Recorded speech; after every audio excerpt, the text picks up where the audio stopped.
right now and press the bell icon. Never miss an update. स्वागत है आप सभी का एक बार फिर ऑनलाइन प्लेटफॉर्म स्टडी प्लस में। और आज का जो हमारा टॉपिक है वह काल यानी कि टेंस। ठीक है, तो हम यहाँ पर बात करेंगे काल के बारे में। ठीक है, समय के बारे में हम बात करेंगे। ठीक है, तो जो टॉपिक है हमारा काल वाला, इसमें हम देखेंगे कितने प्रकार के काल होते हैं और उनके भेद क्या क्या होते हैं। ठीक है, तो थोड़ा सा डिफरेंस होता है टेंस जो हम इंग्लिश में पढ़ते हैं, काल टेंस वगैरह, थोड़ा डिफरेंस इसमें हिंदी में होता है।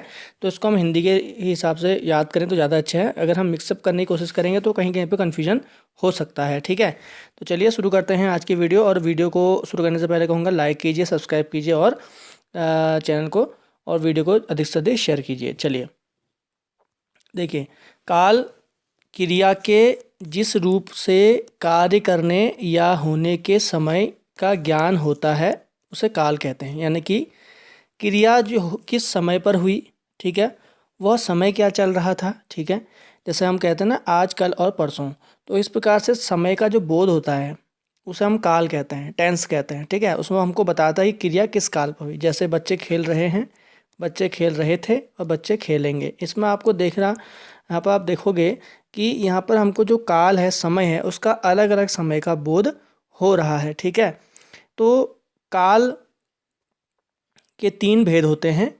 ठीक है, एक होता है वर्तमान काल, एक होता है भूतकाल, एक होता है भविष्यकाल, यानी कि प्रेजेंट, पास्ट और फ्यूचर। ठीक है, तो तीन प्रकार से हम इसको देखते हैं। काल के जो भेद है वो कितने प्रकार के होते हैं? तीन प्रकार के होते हैं। ठीक है, अब बात करते हैं वर्तमान काल के बारे में। ठीक है, सबसे पहले हम वर्तमान काल की बात करेंगे। इंग्लिश में इसको प्रेजेंट टेंस बोला जाता है। तो वर्तमान काल की हम यहाँ पर बात करते हैं क्रिया के जिस रूप में वर्तमान में चल रहे समय का बोध होता है। क्रिया के जिस रूप, यानी क्रिया जो हो रही है उस रूप में अगर हम कहें कि उसका वर्तमान में चल रहे समय का बोध हो, जिस रूप में, क्रिया के जिस रूप में वर्तमान में चल रहे समय का बोध हो। जैसे पुजारी पूजा कर रहा है, पुजारी पूजा कर रहा है, अभी वह पूजा कर रहा है। ठीक है, तो अभी वर्तमान समय में कर रहा है, वह पढ़ता है। ठीक है, वह पढ़ता है। तो इस प्रकार से इसको हम वर्तमान काल कहेंगे। इन तीनों से हमें क्या लग रहा है, जो वाक्य हमने पढ़े यहाँ पर, इससे हमें पता लग रहा है कि क्रिया के वाक्यों में जो है क्या पता लग रहा है कि क्रिया के वर्तमान समय में होने का पता चल रहा है। ठीक है, जैसे ता है, ती है, ते हैं। तो वर्तमान काल के भी अपने भेद होते हैं। वर्तमान काल के 5 प्रकार होते हैं। कितने प्रकार होते हैं वर्तमान काल के? 5 प्रकार होते हैं। ठीक है, तो ये बहुत इंपॉर्टेंट है। वर्तमान काल के जो 5 प्रकार होते हैं, सबसे पहले हम देखो कौन कौन से होते हैं। सबसे पहले हम देखते हैं सामान्य वर्तमान। ठीक है, पहला होता है सामान्य वर्तमान। सामान्य वर्तमान यानी कि जो क्रिया वर्तमान में सामान्य रूप से होती है, जो क्रिया वर्तमान में सामान्य रूप से होती है उसे हम क्या कहते हैं? सामान्य वर्तमान कहते हैं। जैसे माली पौधों को पानी देता है, वह खेलता है। तो यह जो वाक्य हैं, इनसे हमें क्रिया का जो सामान्य समय में यानी सामान्य वर्तमान में क्रिया हो रही है, यह हमको उसका बोध हो रहा है। तो जो क्रिया वर्तमान में सामान्य रूप से होती है। ठीक है, अगला है अपूर्ण वर्तमान काल, या तात्कालिक भी कहीं कहीं पे उसको लिख देते हैं। अपूर्ण वर्तमान काल दूसरा आता है। ठीक है, तो अपूर्ण वर्तमान काल को हम इंग्लिश में कई बार प्रेजेंट कंटिन्यूअस बोलते हैं। ठीक है, क्रिया के जिस रूप से यह बोध हो कि वर्तमान काल में कार्य अभी पूर्ण नहीं हुआ है। यानी कि किसका बोध हो?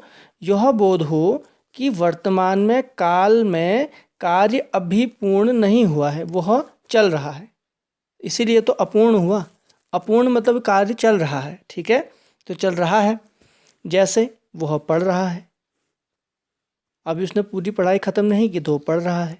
ठीक है, मोहन विद्यालय जा रहा है, पहुंचा नहीं है अभी विद्यालय। वह भोजन कर रहा है, अभी उसने पूरा भोजन ख़त्म नहीं किया, खाना पूरा ख़त्म नहीं किया। तो इस प्रकार का जो वाक्य हैं, यानी कि जिसमें कार्य वर्तमान काल में चल रहा है, अभी पूर्ण नहीं हुआ है, जब वो पूर्ण होगा तो पूर्ण वर्तमान में आ जाएगा, बट अभी वो अपूर्ण वर्तमान काल है। ठीक है, तो अपूर्ण वर्तमान काल समझ में आ गया होगा आपको। चलिए आगे है पूर्ण वर्तमान काल। पूर्ण वर्तमान क्या होता है? जिस क्रिया के जिस रूप से कार्य के पूर्ण सिद्धि का बोध हो, यानी कार्य पूर्ण रूप से हो चुका है। जैसे वह खाना खा चुका है, वह जा चुका है, ठीक है, वह खाना खा चुका है, ठीक है। तो इसको हम जो इंग्लिश में होता है इसको हम प्रेजेंट परफेक्ट टेंस के रूप में पढ़ते हैं। तो ये कार्य पूर्ण जब हो जाता है वर्तमान समय में तो उसे हम पूर्ण वर्तमान काल कहते हैं। अगला आता है हमारा इसके बाद संदिग्ध वर्तमान। संदिग्ध वर्तमान होता है जिसमें क्रिया के होने में संदेह प्रकट हो, या यूं कहें कि प्रकट हो, ठीक है, या हम ये कहें कि जिस क्रिया के वर्तमान समय में पूर्ण होने में संदेह हो या क्रिया होने में संदेह प्रकट हो, ठीक है। तो वर्तमान समय में पूर्ण होने में संदेह हो रहा है हमें, तो उसे हम संदिग्ध वर्तमान कहेंगे, यानी क्रिया पूर्ण होने में हमें संदेह है कि हुई या नहीं हुई, ठीक है। तो इसमें क्या, वह पढ़ता होगा, राम खेलता होगा, आज विद्यालय खुला होगा, हलवाई मिठाई बनाता होगा। तो ये इस प्रकार का जो होगा, ठीक है, जैसे आज विद्यालय खुला होगा, संदिग्ध वर्तमान है, यानी कि क्रिया के होने में संदेह है और वर्तमान में समय पूर्ण होने में संदेह हो रहा है कि राम खेलता होगा, ठीक है, या खेल रहा होगा या नहीं खेल रहा होगा, ठीक है। तो इस प्रकार का जो हमें डाउटफुल होता है तो संदिग्ध वर्तमान हम उसको बोलते हैं, ठीक है। इसके बाद हमारा आता है संभाव्य वर्तमान। संभाव्य वर्तमान काल ऐसा है जिसमें वर्तमान में काम पूरा होने की संभावना रहती है। इसमें संभावना है कि कार्य पूरा होगा या होने की संभावना है, ठीक है। वह आया हो, वह पढ़ता हो, ठीक है, वह लौटा हो, उसने खाया हो। इस प्रकार के जितने भी शब्द हैं या वाक्य हैं, वह आया हो, तो ये संभावना है कि क्या आया हो, क्या पता वो आया हो, हम बोलते हैं ना क्या पता उसने खाया हो सकता है उसने खाया हो। तो ये इस प्रकार के जो शब्द हम पढ़ते हैं ये संभाव्य वर्तमान। तो वर्तमान काल के कितने भेद होते हैं? वर्तमान काल के 5 भेद होते हैं। सामान्य वर्तमान काल, अपूर्ण वर्तमान काल, पूर्ण वर्तमान काल, संदिग्ध वर्तमान काल और संभाव्य वर्तमान काल, ठीक है। तो 5 प्रकार के वर्तमान काल हमारे हिंदी में होते हैं। अगला देखो, अगला आता है भूतकाल। भूत मतलब जो बीत गया, जो गुजर गया, वो भूतकाल। जिससे क्रिया के कार्य की समाप्ति का बोध हो, जिससे क्रिया के कार्य की समाप्ति का बोध, यानी क्रिया पूर्ण रूप से समाप्त हो चुकी है। जैसे वह खा चुका था, वह गया था। तो ये इस प्रकार के जो भूतकाल होता है, भूतकाल में क्रिया से, जिस क्रिया से कार्य की समाप्ति का बोध होता है तो वो भूतकाल कहलाता है, ठीक है। यानी कि कार्य समाप्ति का बोध हो रहा है, ठीक। वह खा चुका था, ठीक है, मैंने पुस्तक पढ़ ली थी, इस प्रकार का। वह गया था, ठीक। अब भूतकाल के भी अपने 6 भेद होते हैं। सबसे इम्पोर्टेंट बात है कि भूतकाल के कितने भेद होते हैं? 6। अब कई बार क्वेश्चन आपसे पूछा जाएगा वर्तमान काल के कितने भेद होते हैं, ऑप्शन आएगा 1 2 3 4 5। ऐसे आपको भूतकाल के कितने भेद होते हैं, इस प्रकार से आपका भविष्यकाल के कितने भेद होते हैं, इस प्रकार के प्रश्न भी आपसे पूछे जाएंगे पेपर में, ठीक है। क्योंकि सिलेबस में दिया है तो जरूर इसमें से एक नए क्वेश्चन आता ही है हमेशा। तो यहाँ पर इसके 6 भेद होते हैं। 6 भेद में देखो पहला भेद कौन सा, सबसे पहले हम बात करें सामान्य भूतकाल। जैसे सामान्य वर्तमान था वैसे सामान्य भूतकाल है। क्रिया के जिस रूप से काम के सामान्य रूप से बीते समय में पूरा होने का बोध हो, सामान्य रूप से, नॉर्मल, ठीक है, सिंपल पास्ट बोलते हैं उसको हम। वैसे जिस मतलब क्रिया के जिस रूप में, जिससे भूतकाल की क्रिया के विशेष समय का ज्ञान ना हो, बल्कि उसे सामान्य बोलते हैं, विशेष समय का ज्ञान ना हो, नॉर्मल हो। क्रिया के जिस रूप में काम के सामान्य रूप से बीते समय में पूरा होने का बोध हो, सामान्य रूप से बीते समय में पूरा होने का बोध हो, तो क्या कहलाएगा? सामान्य वर्तमान काल कहलाएगा। जैसे हमने इसके बारे में 1 2 उदाहरण देता, मोहन आया, सीता गई, श्री राम ने रावण को मारा। ये भूतकाल में तो हुआ, लेकिन ये सामान्य भूत है, यानी कि यह क्रिया बीते समय में सामान्य रूप से हो रही है। मोहन आया, बस सामान्य रूप से, ठीक है। तो सिंपल पास्ट हो गया, सामान्य भूतकाल हो गया। अगला आता है आसन्न भूत। आसन्न भूत, आसन्न का मतलब अभी अभी जिस रूप से यह पता चले, क्रिया के जिस रूप से पता चले कि क्रिया अभी कुछ समय पहले ही पूर्ण हुई है, बहुत पहले, रिसेंट। अगर हम उसको कहें तो रिसेंट पास्ट भी कह सकते हैं। बहुत अभी जो क्रिया संपन्न हुई, आसन्न भूत, अभी जो एकदम क्रिया संपन्न हुई है, तो अभी अभी हुई है, हुई तो पास्ट में ही है बट हुई अभी अभी है। जैसे मैंने आम खाया है, मैंने आम खाया है, बहुत तत्काल ही अभी खाया, ठीक है।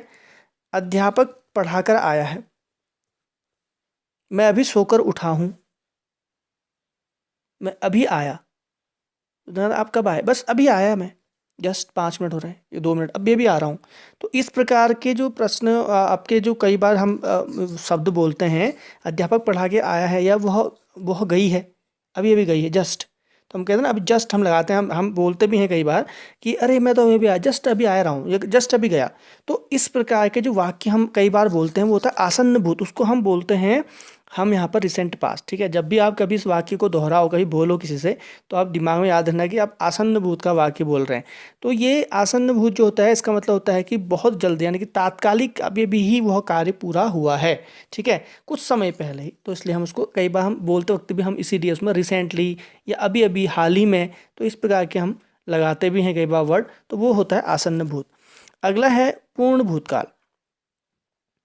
पूर्ण भूत का मतलब क्या हुआ कि क्रिया हुई है पास्ट में, ठीक है, क्रिया के जिस रूप से यह ज्ञात हो कि कार्य पहले ही पूरा हो चुका है, कार्य पहले ही पूरा हो चुका है, ठीक है। तो पूर्ण भूतकाल में आता है। पूर्ण भूतकाल मतलब कार्य पूरा हो चुका है।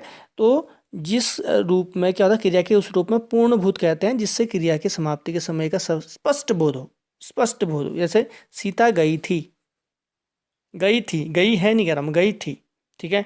तो गई थी इसका मतलब गई थी। सीता ने पुस्तक पढ़ी थी, अंग्रेजों ने भारत पर राज किया था, इसका एक उदाहरण है। जैसे हम कहें अंग्रेजों ने भारत पर राज किया था, अंग्रेजों ने भारत पर राज किया था, बिल्कुल वो क्रिया का क्या हो रहा है कि पूरा हो चुका, पहले ही पूरा हो चुका, वो क्रिया का वह रूप है जो पहले ही पूरा हो चुका। अंग्रेजों ने राज किया था कहने में, किया था, 300 साल राज किया उन्होंने हम पे। तो ये एक जो ऐसा पूर्ण भूत मतलब ऐसा एक हमारा पास्ट होता है जो पहले ही पूरा हो चुका होता है, तो उसको हम पूर्ण भूत कहेंगे। इसमें हम डाउटफुल या हम इसको आसन्न भूत में नहीं रखेंगे, ठीक है। तो कार्य पूरा हो चुका है, जिसके हम कहते हैं थी, थे, चुका था, चुकी थी, ये सब आता है, वो हमारा पूर्ण भूतकाल में आता है। अगला जो है यहाँ पर अपूर्ण भूतकाल है, ठीक है। अपूर्ण भूतकाल, ये गलती से वर्तमान हो गया, भूतकाल, ठीक है। अपूर्ण भूतकाल, अपूर्ण भूतकाल का जो होता है जिस क्रिया से ज्ञात हो कि भूतकाल में कार्य संपन्न हुआ ही नहीं, भूतकाल में कार्य संपन्न नहीं हुआ, अपूर्ण हुआ ना, यानी कि इनकम्प्लीट हुआ। तो अपूर्ण भूतकाल में कार्य संपन्न नहीं हुआ, तो इसको हम कहेंगे अपूर्ण भूतकाल। इसका हमें पता लग रहा है, तो वह जा रहा था बट गया नहीं, आरंभ होकर अभी पूरा नहीं होने का पता लगा, मतलब कि ऐसे है कि आरंभ तो हुआ बट पूरा होने का हमें मतलब पता नहीं है अभी कि हुआ नहीं हुआ, तो अपूर्ण। जैसे कि सीता सो रही थी, वह जा रहा था, सुरेश गीत गा रहा था, ठीक है। तो इस प्रकार के जो हमारे सेंटेंस हैं, ये क्या होंगे, अपूर्ण भूतकाल होंगे, यानी कि अभी हमको कार्य पूरा होने का संकेत नहीं मिला है, कार्य पूरा होने के बारे में पता नहीं चला है, कार्य हुआ लेकिन पूरा होने के बारे में हमको इसके बारे में पता नहीं चला, तो अभी वो कार्य हो सकता है चल रहा हो, तो अपूर्ण भूतकाल है। जब वो पूरा हो जाएगा, सो के उड़ जाएगी, तो वो आपका पूर्ण भूतकाल में आ जाएगा। तो इस प्रकार से सीता सो रही थी, वह जा रहा था, ठीक है, सुरेश गीत गा रहा था, इस प्रकार के जो होते हैं अपूर्ण भूतकाल में आते हैं, ठीक है। चलिए अगला है हमारा, अगला जो आता है यह है संदिग्ध भूतकाल। संदिग्ध भूतकाल मतलब कि अब संदिग्ध वर्ड आ गया तो डाउट होगा कुछ ना कुछ। भूतकाल की जिस क्रिया से कार्य होने की अनिश्चितता अथवा संदेह प्रकट हो, कार्य हुआ भी या नहीं हुआ, शुरू तो छोड़ो, कार्य शुरू होना तो छोड़ो, कार्य हुआ या नहीं हुआ। तो यहाँ पर वह गया होगा, क्या वो बाजार गया होगा, दुकानें बंद हुई होगी, हो गई होंगी, ठीक है, मार्केट में दुकानें बंद हो गई होंगी, बस छूट गई होगी, ठीक है, ट्रेन छूट गई होगी। इस प्रकार के जो भूतकाल का वह सेंटेंस है जिसमें हमको संदिग्ध, हमको क्या अनिश्चितता का बोध हो रहा है, संदिग्ध संदेह प्रकट हो रहा है कि कार्य हुआ होगा या नहीं हुआ होगा, ठीक है। तो शुरू तो छोड़ो, लेकिन कार्य हुआ होगा नहीं हुआ होगा इसके बारे में हमें कोई भी, इसके बारे में कोई जानकारी नहीं प्राप्त हो रही है, संदिग्ध है, डाउटफुल पास्ट हो गया, डाउट हो रहा है इस पर, ठीक है। एक होता है छठा वेरी इंपॉर्टेंट जो कई बार पूछा था वो था हेतु हेतु मदभूत काल। हेतु हेतु मदभूत काल जो होता है इसमें होता है हेतु हेतु का मतलब होता है यहाँ पर अगर हम बात करें हेतु का अर्थ होता है कारण, जिस कारण से कोई दूसरी वाली हो रही है क्रिया, ठीक है। यानी कि क्रिया भूतकाल में होने वाली थी पर किसी कारण नहीं हो सकी, ठीक है। जिस क्रिया से ज्ञात हो कि भूतकाल में क्रिया होने वाली थी परंतु हुई नहीं, ठीक है, हुई नहीं, हो नहीं पाई। यानी कि भूतकाल में एक क्रिया के होने या ना होने पर दूसरी क्रिया का होना ना होना निर्भर करता है, तो वह हेतु हेतु मदभूत काल कहलाता है। हेतु हेतु मदभूत, ठीक है। तो हेतु हेतु मदभूत काल जो होता है, हेतु मतलब कार्य हुआ नहीं। यदि वर्षा होती तो फसल होती। देखो भूतकाल में क्रिया होने वाली थी परंतु हुई नहीं। देखो यदि वर्षा होती मतलब कि एक क्रिया दूसरे पर निर्भर है तो फसल अच्छी होती। भूतकाल की बात कर रहा हूँ मैं। यदि अगर पिछले महीने वर्षा अच्छी होती तो इस वर्ष तो क्या होता है उसी पिछले महीने फसल अच्छी होती। तो इसका जो पास्ट है तो इसमें क्या, यदि तुमने परिश्रम किया होता तो आप पास हो जाते, ठीक है। तो इस प्रकार के जो क्वेश्चन हम लोग, इस प्रकार के जो वाक्य हमारे हैं, तो इस प्रकार के वाक्य जो हैं वो हेतु हेतु मदभूत काल में आते हैं। यानी कि भूतकाल में क्रिया होने वाली तो थी लेकिन हुई नहीं, क्योंकि जो एक क्रिया दूसरी क्रिया पर निर्भर होती है इसमें, और दूसरी की पहली क्रिया की वजह से दूसरी क्रिया या मेन क्रिया एक दूसरे की वजह से पूर्ण नहीं हो पाती। जैसे यदि वर्षा होती तो फसल अच्छी होती, ठीक है। वर्षा हुई नहीं तो फसल भी अच्छी नहीं हुई, तो इसलिए कार्य पूरा नहीं हुआ, मतलब क्रिया जो होने वाली थी लेकिन हो नहीं पाई। यानी कि यदि आपने परिश्रम किया होता तो आप पास हो जाते, आपने परिश्रम किया ही नहीं तो इसलिए किया ही नहीं, तो मेन है आपका एक दूसरे पर क्या है, निर्भर है। तो पास होना किस पर निर्भर है, परीक्षा पर निर्भर है, ठीक है। फसल होना किस पर निर्भर है, सॉरी पास होना किस पर निर्भर है, पास होना तो आपका मेहनत पर निर्भर है। तो ऐसे ही फसल जो है वो वर्षा पर निर्भर है यहाँ पर। तो इसी प्रकार से इसको हेतु हेतु मदभूत काल कहते हैं। मोस्ट इंपोर्टेंट, बहुत बार पूछा जाता है, ठीक है। तो यहाँ पर 6 प्रकार के भेद होते हैं। तो 6 प्रकार के कौन कौन से भेद मैंने आपको पढ़ाए। भूतकाल के सामान्य भूत होता है, सिंपल पास्ट, एक आसन्न भूत होता है, ठीक है, एक पूर्ण भूतकाल होता है, एक अपूर्ण भूतकाल होता है, एक संदिग्ध भूतकाल होता है, और एक हेतु हेतु मदभूत काल होता है, ठीक है। तो 6 प्रकार के यहाँ पर भूतकाल होते हैं। अब बात करते हैं आगे हम, ठीक है, भविष्य काल के बारे में। भविष्य मतलब फ्यूचर। भविष्यत काल इसको बुलाता है क्रिया के जिस रूप से काम का आने वाले समय में करना या होना प्रकट हो। आने वाले समय में, ठीक है, आने वाले समय की बात हो रही है, करना होना प्रकट हो तो वह क्या कहलाता है, भविष्यत काल या भविष्य काल कहलाता है। जैसे वह कल घर जाएगा, हम स्कूल जाएंगे, तो इसका मतलब हुआ कि हम स्कूल जाएंगे या वह कल घर जाएगा। तो कल यहाँ पर जो शब्द यहाँ पर हम यूज कर रहे हैं ये क्या है, फ्यूचर के लिए, भविष्य काल के लिए यूज किया गया, कल है, ठीक है, जाएंगे। तो भविष्य काल के भी 3 भेद होते हैं। भविष्य काल के कितने भेद होते हैं, 3 भेद यहाँ पर होते हैं। सबसे पहले वाले की हम बात करते हैं। पहला वाला जो है सामान्य भविष्य काल, नॉर्मल सामान्य सब में आता है, सिंपल आपका सामान्य भविष्य काल सिंपल फ्यूचर आएगा। तो सामान्य भविष्यत काल जो होता है हमारा, क्रिया के जिस रूप से उसके भविष्य में सामान्य ढंग से होने का पता चलता है। यानी कि आपका भविष्य काल में क्या हो रहा है कि क्रिया के जिस रूप से उसके भविष्य में सामान्य ढंग से होने का पता चलता है। जो सामान्य ढंग से हो रहा है इसलिए वो सामान्य आ गया। वह घर जाएगा, राम पढ़ेगा, दीपक अखबार बेचेगा, बच्चे कैरम बोर्ड खेलेंगे, बच्चे क्रिकेट खेलेंगे। इस प्रकार के जो शब्द होते हैं, ठीक है, जाएगा, आएगा, पढ़ेगा, खेलेगा, तो ये भी आपके क्या होता है, सामान्य भविष्य। तो इसमें क्रिया जो हो रही है इन वाक्यों में सामान्य रूप से क्रिया भविष्य काल में हो रही है। अब आता है दूसरा संभाव्य भविष्यत काल।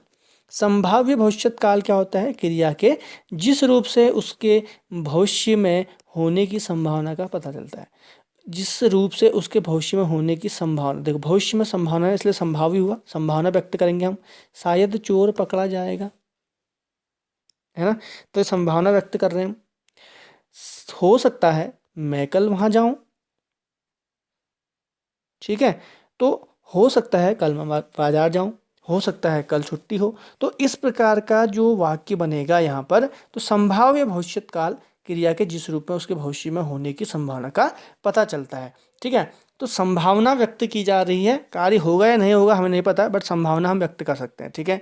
अगला है यहाँ पर हेतु हेतु मद भविष्यत काल। ये हेतु हेतु मद भविष्यत काल इसमें भी आता है, मैंने आपको बताया था वही सेम, बस यह है कि उस समय हेतु हेतुम भूतकाल था तो उसमें भूतकाल के लिए प्रयुक्त करते थे। यहाँ पर हेतु हेतुम मत भविष्यत्काल हम भविष्यकाल के लिए यूज करेंगे। ठीक है, तो चीज़ एक ही है और इनकी परिभाषा भी। क्रिया के जिस रूप से एक कार्य का पूरा होना आने वाली दूसरी क्रियाओं के होने पर निर्भर करे तो उसको हम क्या बोलते हैं, हेतु हेतु मत भूत। ठीक है, तो हेतु हेतु मत भविष्यत काल। जैसे जो पढ़ेगा वह सफल होगा, हम भविष्य की बात कर रहे हैं। जो पढ़ेगा, अगर किसी को वीडियो निकालना है भाई तो जो पढ़ेगा वो सफल होगा। छात्रवृत्ति मिले तो वह पढ़े, अगर उसको छात्रवृत्ति मिलेगी तो वह पढ़ेगा। बस आएगी तो मैं जाऊंगा, तो ये क्या है, हेतु हेतु। अगर बस आएगी तो मैं जाऊंगा, तो कार्य का जो क्या कह रहा है, एक कार्य पूरा होने के लिए आने वाली दूसरी क्रिया के होने पर निर्भर करता है। ठीक है, तो भविष्य काल में जो कोई दूसरी, जब बस आएगी तभी मैं जाऊंगा, अगर आएगी तो जाऊंगा, यानी कि पहला वाला जो कार्य है वो बस आने का है और दूसरा है कि मेरा जाने का, तो दोनों में संबंध है एक दूसरे से आपस में। ठीक है, तो इस प्रकार से हमने यहाँ पर पढ़े काल। ठीक है, टेंस पढ़े हमने। ठीक है, तो काल जो होते हैं 3 प्रकार के होते हैं। ठीक है, वर्तमान, भूतकाल और भविष्यकाल, और तीनों के अपने अपने हमने उनके सब टॉपिक यहाँ पर पढ़े। ठीक है, तो अगर अच्छा लगे तो लाइक करना, ठीक है, शेयर करना इसको अपने दोस्तों के बीच में। ठीक, तो नेक्स्ट वीडियो मिलते हैं जल्दी ही और एक नेक्स्ट टॉपिक के साथ इसमें हम मिलेंगे। ठीक है, तो चलिए तब तक के लिए सेफ रहिए, सुरक्षित रहिए। एक तो लाइक और शेयर ठोक दीजिए, महाकाल का लाइक और शेयर ठोक दीजिए। पूरा साल मेहनत करता हूँ आपके लिए बेटा, ऐसा नहीं चलेगा।